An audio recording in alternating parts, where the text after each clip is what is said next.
گزشتہ کئی روز سے پارٹی ٹکٹوں کی تقسیم کو لے کر نون لیگ کی قیادت میں اندرونی تنازعات کی خبریں آ رہی ہیں۔ خاص طور پر پنجاب کے متعدد حلقوں میں پارٹی ٹکٹوں کی تقسیم پر مریم نواز کا موقف شہباز شریف اور حمزہ شریف سے مختلف نظر آ رہا ہے۔ پارٹی کے اندرونی ذرائع کے مطابق پنجاب کے کچھ حصوں خاص طور پر لاہور، گوجرانوالہ، فیصل آباد اور گجرات میں شہباز شریف اور مریم نواز کے پسندیدہ امیدواروں کے درمیان مقابلہ جاری ہے۔ حمزہ شہباز جو گزشتہ کئی سالوں سے پنجاب خاص طور پر شمالی اور وسطی پنجاب کی انتخابی سیاست پر گہری پکڑ بنائے ہوئے ہیں، انہوں نے آج پارٹی اجلاس میں نواز شریف کے سامنے واضح الفاظ میں کہا ہے کہ میاں صاحب پارٹی میں کام کرنے والے لوگوں کو نظر انداز کیا جا رہا ہے۔ خاموشی کی ایک زبان ہوتی ہے لیکن اس کو کوئی سننے سمجھنے والا نہیں۔ مشکل وقت میں پارٹی کا ساتھ دینے مار کھانے والوں کو اگنور کیا جا رہا ہے۔ نئے لوگوں کو سامنے لا کر کھڑا کر دیا گیا ہے تو پرانے وفادار ورکرز کا کیا ہوگا؟ پرانا ورکر آج بہت پریشان ہے، انہیں کوئی پوچھنے والا نہیں۔ پارٹی ٹکٹ ان کا حق بنتا ہے جنہوں نے مشکلات کاٹی ہیں۔ اسی طرح مسلم لیگ کے رہنما خرم دستگیر خان نے بھی کہا ہے کہ نون لیگ میں ٹکٹوں کو لے کر 20 نشستوں پر تنازع ہے۔ اگرچہ رہنما نون لیگ مریم اورنگزیب نے اختلافات کی خبروں کی تردید کی ہے، مگر باخبر ذرائع ان اختلافات کی تصدیق کر رہے ہیں۔ کوئی شک نہیں کہ مسلم لیگ نون ملک کی بڑی سیاسی جماعت ہے اور اس طرح کے اختلافات بڑی جماعتوں میں ہوتے رہتے ہیں، مگر نون لیگ میں یہ اختلافات ایسے وقت میں سامنے آ رہے ہیں جب انتخابات میں تھوڑا عرصہ ہی رہ گیا ہے۔ خاندان کے اندر سے ابھرنے والے ان تنازعات کا اس لیے بھی زیادہ اثر ہو سکتا ہے کیونکہ نون لیگ کی غیر مقبولیت پہلے ہی کسی بڑے چیلنج سے کم نہیں۔ پارٹی کی غیر مقبولیت کو مقبولیت میں بدلنے کی کوشش میں ہی شہباز شریف روزانہ ہی پارٹی اجلاسوں میں صرف اور صرف نواز شریف کے دور حکومت کے کارناموں کا ذکر کر رہے ہیں۔ کیا شہباز شریف عوام کے ذہنوں سے اپریل 2022 سے لے کر اگست 2023 تک کی یادوں کو محو کرنے کی کوشش کر رہے ہیں؟ ایسے میں بڑا سوال یہی ہے کہ ان حالات میں نون لیگ میں پارٹی ٹکٹوں کو لے کر ہونے والے اختلافات کیا 8 فروری کو اس کے ووٹ بینک کو بھی متاثر کر سکتے ہیں؟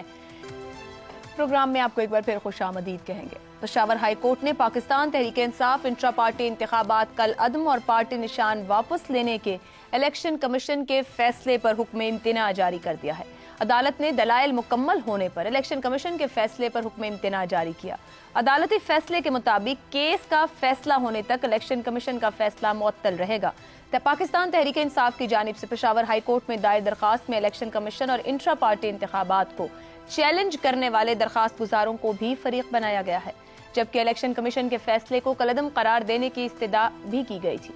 تحریک انصاف کی درخواست پر جسٹس کامران حیات میاں خیل نے کیس کی سماعت کی۔ جسٹس کامران میاں خیل نے ریمارکس دیے، الیکشن شیڈیول جاری ہوا ہے تو اب انتخابی نشان سے نہیں روک سکتے، نشان دینا ہوگا، آئندہ الیکشن میں پھر روک سکتے ہیں، اس میں تو نہیں روک سکتے۔ جسٹس کامران نے ریمارکس میں پوچھا کہ یہ کہاں لکھا ہے کہ ایک پارٹی انتخابات کرائے اور تفصیلات فراہم کرنے کے بعد الیکشن کمیشن اسے تسلیم ہی نہ کرے؟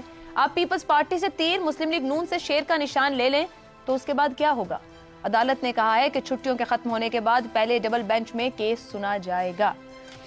اب یہ تو فیصلہ ہوگا جب ڈویژنل بینچ میں آئے گا، مگر ابھی اس وقت یہ کہا جا سکتا ہے کہ پاکستان تحریک انصاف کے پاس اس کا نشان، انتخابی نشان بلہ موجود ہے، اور جو باہر آ کر ان کی جانب سے گفتگو کی گئی بیرسٹر علی ظفر کی جانب سے بھی، اس میں بھی کافی پازیٹیوٹی سنائی دیتی ہے۔ اسی معاملے پر پینل سے گفتگو کریں گے۔ سوال اس طرح سے، عدالت نے 25 کروڑ عوام کا اعتماد بحال کر دیا۔ بیرسٹر گوہر، عدلیہ نے پی ٹی آئی کو سیاسی حق لوٹا دیا۔ انتخابات کو لے کر پی ٹی آئی کے شکوے شکایات کیا اب ختم ہو جانے چاہیے؟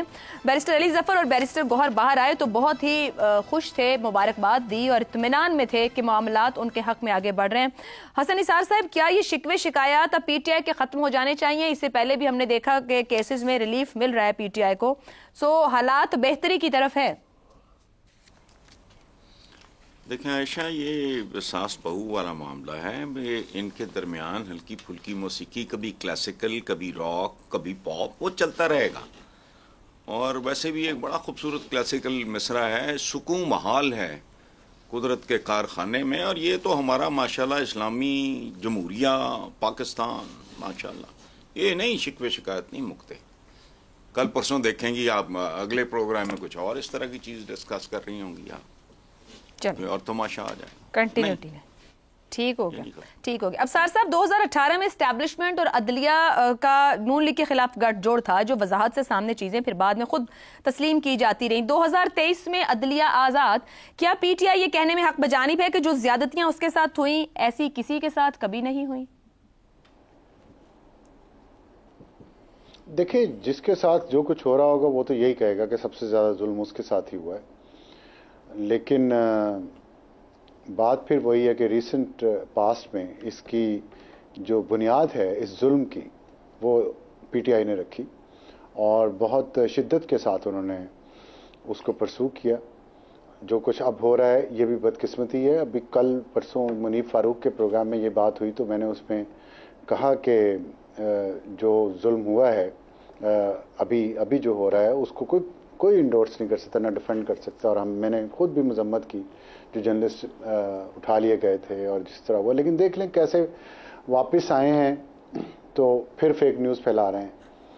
تو دیکھیں فیک نیوز اتنا کوئی آسان تو نہیں ہے اس کو کہہ دینا کہ فیک نیوز ہے تو کیا ہوا. لوگوں کی زندگیاں اجڑ گئیں, یہ ملک اجڑ گیا, لوگ مارے گئے. تو اگر کسی کو اتنا احساس نہیں ہے کہ میں اپنی زبان کو کنٹرول نہیں کر سکتا, جھوٹ نہیں بولنے سے روک سکتا, تو پھر اگر قانون حرکت میں آتا ہے تو اس پہ شور کیسا. خیر میرا کسی کے ساتھ نہ کوئی ہمدردی ہے نہ میں کسی کو ڈیفینڈ کر رہا ہوں. میں تو ایک بات کر رہا ہوں کہ جب آپ ایک لائن ہے ہم نے جو ان لوگوں پہ جو پچھلے دور میں جو آپ نے 2018 کی بات کی ہے ان لوگوں پہ جن پہ ظلم ہوا وہ کیا کہتے تھے. وہ یہ کہتے تھے کہ آئین اور قانون پہ چلیں اور پرامن طریقے سے کہتے تھے. لیکن پی ٹی آئی نے اور ان میں فرق کیا ہوا یا پی ٹی آئی کے طرف جن کا ذہن تھا کہ تشدد کا راستہ اختیار کیا. جس تشدد کی خلاف بات کرنی چاہیے کی جاتی تھی اسی سے بڑھ کے یا اسی طرح کا تشدد انہوں نے بھی اپنا لیا. پھر فرق کدھر رہا؟ آپ کی جو مورل ایج ہے, مورل ہائی گراؤنڈ ہے, وہ کدھر ہے؟ یہ اس پہ مشکل ہو جاتا ہے نا. پھر اگر پھر بھی ڈیفینڈ کیا ہم جیسے لوگوں نے اپنے اوپر ظلم برداشت کر کے جب مذاق اڑایا جاتا تھا, جب ان پہ ظلم ہوا تو اس کو ڈیفینڈ کیا, تو واپس آ کے ان لوگوں نے پھر وہی کام شروع کر دیا. تو کیا کریں آپ مجھے بتائیں. یہ صورتحال آپ کو نہیں نظر آ رہی؟ اس سے کس کو نقصان پہنچ رہا ہے؟ اس سے اس موقف کو نقصان پہنچ رہا ہے جو ہم بنیادی انسانی حقوق کے لیے کرتے ہیں, جو ہم آئین اور قانون کی عملداری کے لیے کرتے ہیں, جو ہم سچ کے لیے کہتے ہیں. اس موقف کو بہت نقصان پہنچ رہا ہے. اور اس پہ فائدہ کس کا ہو رہا ہے؟ اس کا فائدہ ہو رہا ہے جس کا نام آپ نے نہیں لیا اور نام مجھے لینے دیا جائے گا. ان کا فائدہ ہے. آپ کی مرضی ہے جو مرضی کریں. آئین اور قانون اور پارلیمنٹ کے اگر اس ملک میں کوئی بہتری کرنی ہے تو پھر قانون کا راستہ ہے, جدوجہد کا راستہ ہے, نیلسن منڈیلا کا راستہ ہے. اختیار کرنا کر لیں. دوسری طرف ٹھیک ہے, دوسری طرف ملا عمر کا راستہ ہے, آپ وہ اختیار کر لیں. ایک طرف رہے نا. سہولتیں مانگیں آپ نیلسن منڈیلا کی, راستہ آپ مانگیں اور اختیار کریں ملا عمر کا, یہ ممکن نہیں. اب سر صاحب دو تضادات ہیں, اس میں سے کوئی راستہ نکل سکتا ہے کہ بحیثیت معاشرہ ہم لوگ بہتری کی طرف جا سکیں؟ مطلب ہے فیک نیوز بھی ہے, الزامات بھی ہیں, پرتشدد رویے بھی ہیں, مگر یہ مین سٹریم تو نہیں ہو سکتی ساری باتیں کسی بھی صورت میں. دیکھیں جی بالکل ہو سکتا ہے, بالکل ہو سکتا ہے. پرابلم کہ ہماری جو پولیٹیکل لیڈرشپ ہے ساری وہ تہیا کر لے کہ اس نے آئین اور قانون پہ چلنا ہے, اس ملک کے عوام کی بہتری کے لیے پروگرام لے کے آنا ہے. منیمم کامن ایجنڈا ہونا چاہیے تمام سیاسی جماعتوں کا. پھر دیکھ لیں جوڈیشری بھی ٹھیک ہو جائے گی اور اسٹیبلشمنٹ بھی ٹھیک ہو جائے گی. یہ تو نہیں ہو سکتا نا کہ آپس میں لڑتے رہیں اور ایک کسی اور کے ساتھ. دیکھیں 3 طاقت کے مراکز ہیں نا, پارلیمنٹ ہے, جوڈیشری ہے اور سول اینڈ ملٹری بیوروکریسی ہے. یہ بات تو طے ہے نا. اب وہ کس کے ساتھ ملتی ہے؟ اسے پارلیمنٹ کا دست و بازو بننا چاہیے. دونوں کو نہیں بنتے. وجہ کیا کہ پارلیمنٹ تقسیم ہے, قوم تقسیم ہے, کر دی گئی ہے. وہ کبھی ایک پارٹی جوڈیشری کو ساتھ ملا لیتی ہے, دوسری اسٹیبلشمنٹ کو ملا لیتی ہے, کبھی جوڈیشری اور اسٹیبلشمنٹ دونوں کسی سیاسی جماعت کے پیچھے کھڑی ہو جاتی ہیں. اس سے جھگڑا پڑ رہا ہے اس ملک میں. آئین اور قانون کے پیچھے سب چلیں تو چیزیں ٹھیک ہو جائیں گی. اس کے لیے بھی سیاسی جماعتوں کو لیڈ کرنا پڑے گا. They will have to lead by example. لیکن اگر اپنا کام اپنی ذمہ داری آؤٹ سورس کریں گے, کبھی جوڈیشری یہ فیصلہ کر دے, کبھی کہیں کہ یہ فیصلہ کہیں اور سے ہو کے آ جائے اور پارلیمنٹ فیصلہ نہ کرے, پارلیمنٹ پالیسی نہ بنائے, تو پھر یہی ہوگا. پھر یہی کچھ ہوگا.